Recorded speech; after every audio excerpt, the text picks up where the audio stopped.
ఓం శాంతి. మే 6వ తారీఖు 2025 ఉదయం మురళి. ఓం శాంతి. బాబ్దాదా మధువనము. ఈరోజు మధుర మహావాక్యాలు బాబా చెప్తున్నారు. మధురమైన పిల్లలు, స్మృతిలో ఉండేందుకు శ్రమ చేస్తే పావనమవుతూ ఉంటారు. ఇప్పుడు తండ్రి మిమ్మల్ని చదివిస్తున్నారు, తరువాత వెంట తీసుకెళ్తారు. ప్రశ్న: ఏ సందేశాన్ని మీరు అందరికీ ఇవ్వాలి? జవాబు: ఇప్పుడు ఇంటికి వెళ్ళాలి కనుక పావనంగా అవ్వండి. పతిత పావనులైన తండ్రి చెప్తున్నారు, నన్ను స్మృతి చేస్తే పావనంగా అవుతారు. ఈ సందేశము అందరికీ ఇవ్వండి. పిల్లలైన మీకు తండ్రి తమ పరిచయం ఇచ్చారు. ఇప్పుడు తండ్రిని ప్రత్యక్షం చేయడం మీ కర్తవ్యము. పుత్రుడు తండ్రిని ప్రత్యక్షం చేస్తాడని కూడా అంటారు కదా. పాట: నీ దారిలోనే మరణించాలి. ఓం శాంతి. బాబా, మేము రుద్రమాలలో తప్పకుండా కూర్చబడతామను అర్థము గల పాటను విన్నారు. ఈ పాట భక్తి మార్గములో తయారు చేయబడింది. ఈ ప్రపంచంలో ఉన్న జపతపాదులు, పూజా పారాయణాదులన్నీ భక్తి మార్గానికి చెందిన సామగ్రి. భక్తి రావణ రాజ్యము, జ్ఞానము రామరాజ్యము. జ్ఞానాన్ని నాలెడ్జ్, చదువు అని అంటారు. భక్తిని చదువని అనరు. మేము ఎలా తయారవ్వాలనే లక్ష్యము భక్తిలో లేదు కనుక భక్తి చదువు కాదు. రాజయోగము నేర్చుకోవడం చదువు లేక విద్య. చదువును ఒక చోట పాఠశాలలో కూర్చొని చదువుకుంటారు. భక్తిలో గడప గడప వద్ద ఎదురు దెబ్బలు తింటూ ఉంటారు. చదువంటే చదువే కనుక చదువును పూర్తిగా చదువుకోవాలి. మేము విద్యార్థులమని పిల్లలకు తెలుసు. చాలామంది తమను విద్యార్థులుగా భావించరు. ఎందుకంటే చదవనే చదవరు. తండ్రిని తండ్రిగానూ భావించరు. శివబాబాను సద్గతి దాతగానూ భావించరు. బుద్ధిలో కొంచెము కూడా నిలబడని వారు కూడా ఉన్నారు. రాజధాని స్థాపన అవుతుంది కదా, అందులో అన్ని విధాలైన వారు ఉంటారు. తండ్రి పతితులను పావనంగా చేసేందుకే వచ్చారు. తండ్రిని ఓ పతిత పావన రండి అని పిలుస్తారు. ఇప్పుడు తండ్రి చెప్తున్నారు, పావనంగా అవ్వండి, తండ్రిని స్మృతి చేయండి. తండ్రి సందేశాన్ని అందరికీ ఇవ్వండి. ఈ సమయంలో భారతదేశము వేశ్యాలయంగా ఉంది. ఇంతకు ముందు ఇదే భారతదేశము శివాలయంగా ఉండేది. ఇప్పుడు ఆ రెండు కిరీటాలు లేవు. ఈ విషయం కూడా పిల్లలైన మీకు మాత్రమే తెలుసు.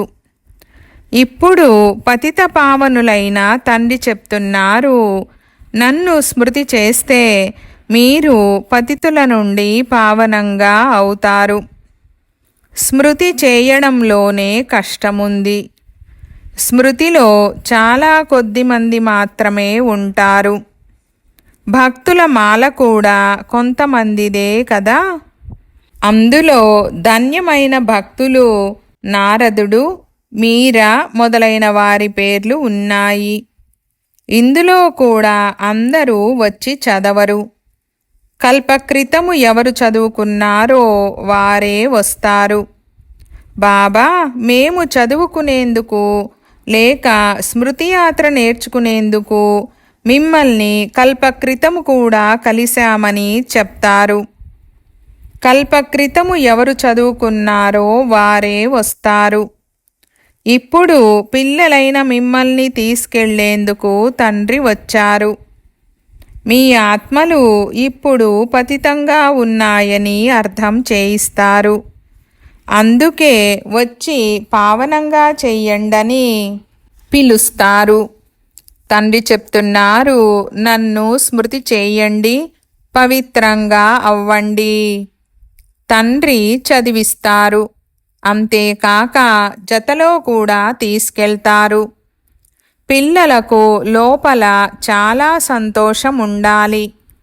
తండ్రి చదివిస్తున్నారు. కృష్ణుణ్ణి తండ్రి అని అనరు. కృష్ణుణ్ణి పతిత పావనుడని అనరు. తండ్రి అని ఎవరిని అంటారో ఆ తండ్రి జ్ఞానమెలా ఇస్తారో కూడా ఎవ్వరికీ తెలీదు. ఈ విషయాలు మీకు మాత్రమే తెలుసు. తండ్రి తన పరిచయాన్ని పిల్లలకు మాత్రమే ఇస్తారు. కొత్త వారితో తండ్రి కలవరు. కుమారుడు తండ్రిని ప్రత్యక్షం చేస్తాడని తండ్రి అంటున్నారు. పిల్లలే తండ్రిని ప్రత్యక్షం చేస్తారు. తండ్రి ఎవరితోనూ కలవరు, ఎవరితోనూ మాట్లాడరు. భలే, ఇంతవరకు బాబా కొత్త కొత్త వారితో కలుస్తూ ఉన్నారు. డ్రామాలో రచింపబడింది. అనేక మంది వస్తూ ఉండినారు. మిలిటరీ వారిని కూడా ఉద్ధరించాలని తండ్రి అర్థం చేయించారు. వారి ఉద్యోగము వారు చేయాల్సిందే, లేకుంటే శత్రువులు దాడి చేస్తారు. కేవలం తండ్రిని స్మృతి చెయ్యాలి. యుద్ధ మైదానంలో శరీరము వదిలేవారు స్వర్గానికి వెళ్తారని గీతలో ఉంది. కానీ అలా స్వర్గానికి వెళ్ళలేరు. స్వర్గస్థాపన చేయువారు వచ్చినప్పుడే స్వర్గానికి వెళ్తారు. స్వర్గమంటే ఏమిటో కూడా ఎవ్వరికీ తెలీదు. ఇప్పుడు పిల్లలైన మీరు పంచవికారాలనే రావణునితో యుద్ధము చేస్తారు. అశరీరీ భవ అని తండ్రి చెప్తున్నారు. స్వయాన్ని ఆత్మగా నిశ్చయం చేసుకొని నన్ను స్మృతి చేయండి. ఇతరులెవ్వరూ ఇలా చెప్పలేరు. సర్వశక్తివంతులని ఒక్క తండ్రిని తప్ప ఇతరులెవ్వరినీ అనజాలరు. బ్రహ్మ, విష్ణు, శంకరులను కూడా సర్వశక్తివంతులని అనరు. సర్వశక్తివంతులు ఒక్క తండ్రి మాత్రమే. వరల్డ్ ఆల్మైటీ అథారిటీ జ్ఞానసాగరులని ఒక్క తండ్రిని మాత్రమే అంటారు. ఈ సాధు సత్పురుషులందరూ శాస్త్రాల అథారిటీ. భక్తిని కూడా అథారిటీ అని అనరు. వారు శాస్త్రాలకు అథారిటీ. వారి ఆధారమంతా శాస్త్రాలే. భక్తికి ఫలము భగవంతుడు ఇస్తారని భావిస్తారు. భక్తి ఎప్పుడు ప్రారంభమయ్యిందో, ఎప్పుడు పూర్తి అవుతుందో ఎవ్వరికీ తెలీదు. భక్తితో భగవంతుడు రాజీ అవుతారని, సంతోషిస్తారని భక్తులు భావిస్తారు. భగవంతుణ్ణి కలుసుకోవాలనే కోరిక ఉంటుంది. అయితే వారు ఎవరి భక్తితో రాజీ అవుతారు? వారినొక్కరినే భక్తి చేసినప్పుడే కదా వారు రాజీ అయ్యేది. మీరు శంకరుణ్ణి భక్తి చేస్తే తండ్రి ఎలా రాజీ అవుతారు? హనుమంతుణ్ణి భక్తి చేస్తే తండ్రి సంతోషిస్తారా, రాజీ అవుతారా? సాక్షాత్కారం అవుతుంది. అది తప్ప ఇంకేమీ లభించదు. తండ్రి చెప్తున్నారు, భలే, సాక్షాత్కారమైతే చేయిస్తాను, కానీ నాతో కలుస్తారని కాదు. అలా వారు కలవలేరు. మీరు నాతో కలుస్తారు. భగవంతుణ్ణి కలుసుకునేందుకు భక్తులు భక్తి చేస్తారు. భగవంతుడు ఏ రూపములో వచ్చి కలుస్తారో తెలీదని అంటారు. అందుకే దానిని గుడ్డి నమ్మకమని అంటారు. ఇప్పుడు మీరు తండ్రిని కలుసుకున్నారు. ఆ నిరాకార తండ్రి శరీరాన్ని ధారణ చేసినప్పుడే నేను మీ తండ్రినని తమ పరిచయాన్ని ఇస్తారని మీకు తెలుసు. 5000 సంవత్సరాల క్రితము కూడా మీకు రాజ్యభాగ్యం ఇచ్చారు. తరువాత మీరు 84 జన్మలను తీసుకోవలసి వచ్చింది. ఈ సృష్టి చక్రము తిరుగుతూ ఉంటుంది. ద్వాపర యుగము తర్వాతనే ఇతర ధర్మాలు వస్తాయి.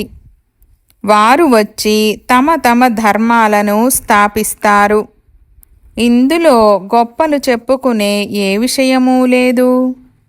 గొప్పతనం ఎవ్వరిది లేదు. బ్రహ్మ గొప్పతనం ఎప్పుడుంది?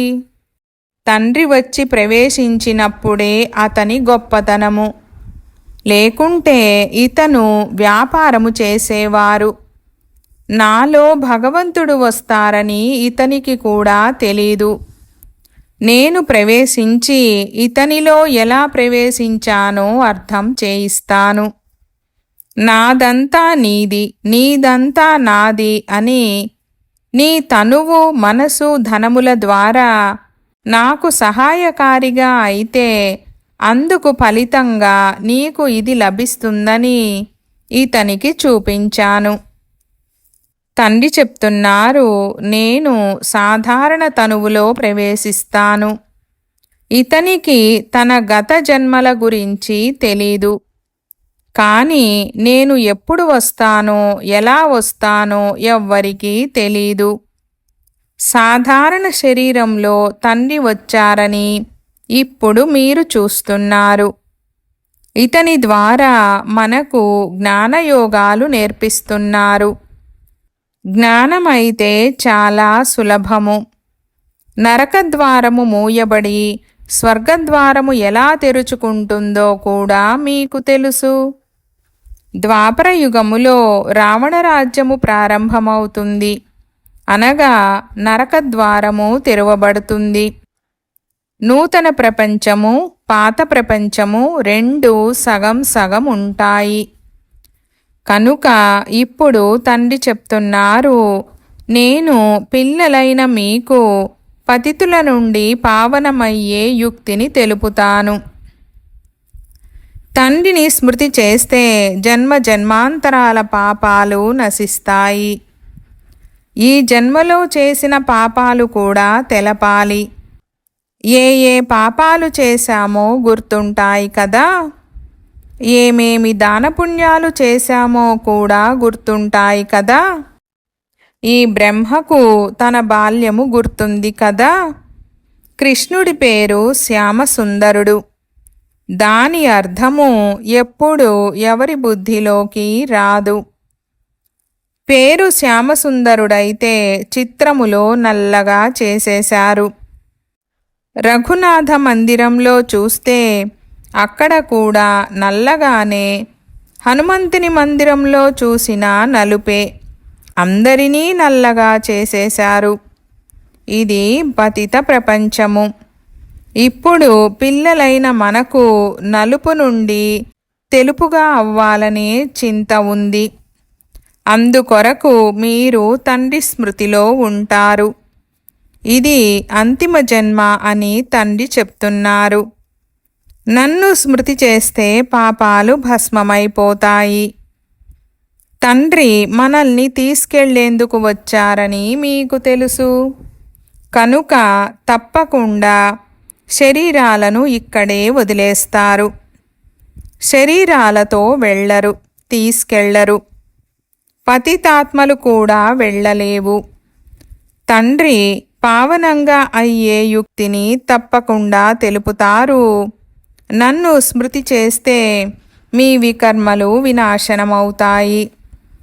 భక్తి మార్గములో అందరిది గుడ్డి నమ్మకము. శివకాశి అని అంటారు. శివుడు గంగను తెచ్చాడని అంటారు. భగీరథుని ద్వారా గంగ వచ్చిందని కూడా అంటారు. మరి తల నుండి గంగ ఎలా వస్తుంది? భగీరథుడు కొండపైన ఏమైనా కూర్చొని ఉన్నాడా? అతని జడ నుండి గంగ వస్తుందా? సముద్రము నుండి ఆవిరై వర్షిస్తుంది. ఆ నీరు ప్రపంచమంతా ప్రవహిస్తుంది. నదులైతే అన్ని వైపులా ఉన్నాయి. కొండలపై మంచు ఏర్పడుతుంది. అక్కడి నుండి కూడా నీరు వస్తూ ఉంటుంది. కొండ గుహలలో ఉండే నీరు బావులలోకి వస్తాయి. వీటన్నిటికీ ఆధారము వర్షమే. వర్షము పడకుంటే బావులు కూడా ఎండిపోతాయి. బాబా మమ్మల్ని పావనంగా చేసి స్వర్గములోకి తీసుకెళ్ళండని కూడా అంటారు. అందరికీ స్వర్గము లేక కృష్ణపురానికి వెళ్ళాలనే ఆశ ఉంది. విష్ణుపురము గురించి ఎవ్వరికీ తెలీదు. కృష్ణుని భక్తులు ఎక్కడ చూసినా కృష్ణుడే కృష్ణుడని అంటారు. అరే, పరమాత్మ సర్వవ్యాపి అయితే ఎక్కడ చూసినా పరమాత్మయే పరమాత్మ అని ఎందుకనరు? పరమాత్ముని భక్తులు ఇవన్నీ వారి రూపాలే అని అంటారు. ఈ లీలలన్నీ వారే చేస్తున్నారని అంటారు. భగవంతుడు లీలలు చూపించేందుకే రూపాన్ని ధరించాడని అంటారు. కనుక ఇప్పుడు తప్పకుండా లీలలు చూపిస్తారు కదా. పరమాత్ముని ప్రపంచాన్ని స్వర్గములో చూడండి. అక్కడ మురికి అనే మాటే ఉండదు. ఇక్కడైతే ఎక్కడ చూసినా మురికే. పరమాత్మ సర్వవ్యాపి అని కూడా అంటారు. పరమాత్ముడే సుఖమిస్తారని అంటారు. పుత్రుడు జన్మిస్తే సంతోషిస్తారు, మరణిస్తే మళ్ళీ దుఃఖిస్తారు. అరే, భగవంతుడు మీకు ఇచ్చిన వస్తువును వారే తీసుకుంటే ఏడ్చే అవసరమేముంది? సత్యయుగములో ఏడవడం మొదలైన దుఃఖాలుండవు.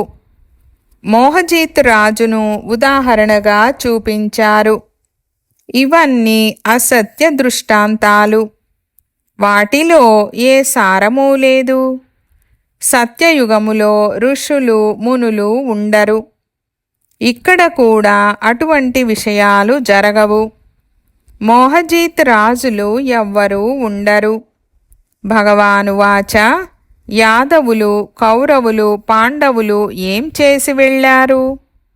మీకు తండ్రితో యోగముంది. తండ్రి చెప్తున్నారు, పిల్లలైన మీ ద్వారా నేను భారతదేశాన్ని స్వర్గంగా చేస్తాను. ఇప్పుడు ఎవరైతే పవిత్రంగా అవుతారో వారు పవిత్ర ప్రపంచానికి అధిపతులుగా అవుతారు. ఎవరు కలిసినా వారికి భగవంతుడు నన్నొక్కరినే స్మృతి చేయమంటున్నారని చెప్పండి. నాపై మీ ప్రీతిని ఉంచండి. ఇక ఇతరులెవ్వరినీ స్మృతి చేయకండి. ఇది అవ్యభిచారి స్మృతి. ఇక్కడ ఏ అభిషేకాలు మొదలైనవి చేసే పని లేదు. భక్తి మార్గములో వృత్తి వ్యాపారాదులు చేస్తున్నా స్మృతి చేస్తూ ఉండినారు కదా. గురువులు కూడా నన్ను స్మృతి చేయండి, మీ పతిని స్మృతి చేయకండని చెప్తారు. పిల్లలైన మీకు ఎన్నో విషయాలు అర్థం చేయిస్తున్నారు. ముఖ్యమైనది అందరికీ ఈ సందేశాన్ని ఇవ్వండి, నన్నొక్కరినే స్మృతి చేయండని తండ్రి చెప్తున్నారు. బాబా అంటే భగవంతుడు. భగవంతుడు నిరాకారుడు. కృష్ణుణ్ణి భగవంతుడని అందరూ అనరు. కృష్ణుడు ఒక బాలుడు. శివబాబా ఇతనిలో రాకుంటే మీరు ఉండేవారా? శివబాబా ఇతని ద్వారా మిమ్మల్ని దత్తు చేసుకొని తన వారిగా చేసుకున్నారు. ఇతను తల్లే కాక తండ్రి కూడా. తల్లి సాకారములో ఉండాలి కదా. శివబాబా తండ్రి కనుక ఇటువంటి విషయాలు మంచి రీతిగా ధారణ చేయండి. పిల్లలైన మీరు ఎప్పుడూ ఏ విషయంలోనూ తికమక పడరాదు. చదువును ఎప్పుడూ వదిలేయరాదు. చాలామంది పిల్లలు సాంగత్య దోషములోకి వచ్చి అలిగి తమ సొంత పాఠశాలలను తెరుచుకుంటారు.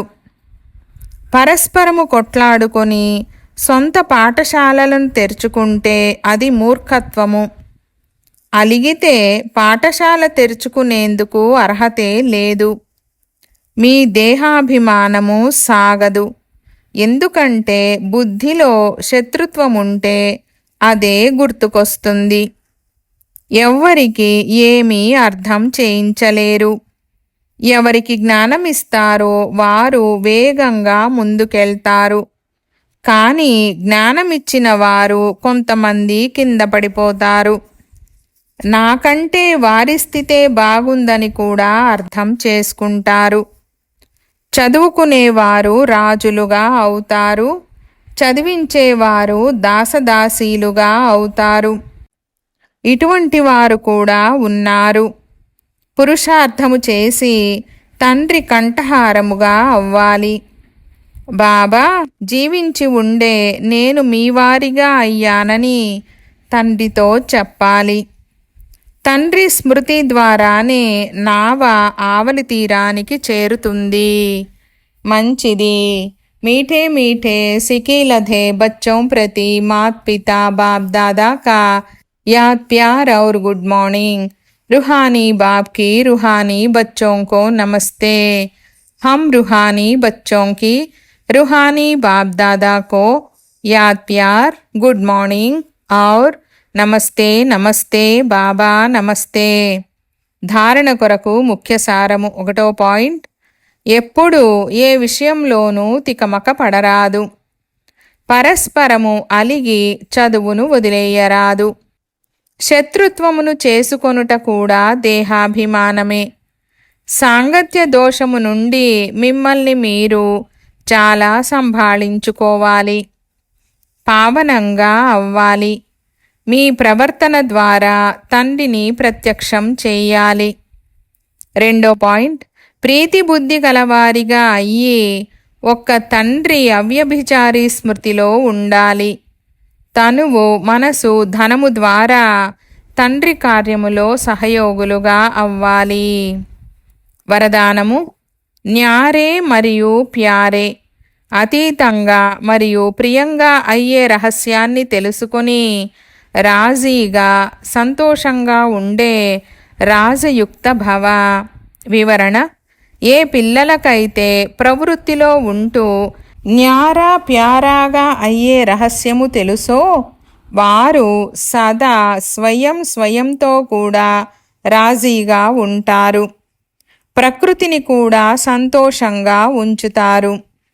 దానితో పాటు సత్యమైన హృదయం ఉన్న కారణంగా సాహెబ్ కూడా సదా వారిపై రాజీగా ఉంటారు. ఇలా రాజీగా ఉండే రాజయుక్త పిల్లలకు తమ పట్ల మరియు ఇతరుల పట్ల కూడా ఎవ్వరిని న్యాయాధికారిగా చేసుకునే అవసరముండదు. ఎందుకంటే వారు తమ నిర్ణయాన్ని వారే తీసుకుంటారు. అందువలన వారికి ఎవ్వరిని న్యాయాధికారులుగా, వకీలుగా లేక జడ్జిగా చేసుకునే అవసరమే ఉండదు. స్లోగన్. సేవ ద్వారా ఏ ఆశీర్వాదాలు లభిస్తాయో ఆ ఆశీస్సులే ఆరోగ్యానికి ఆధారము.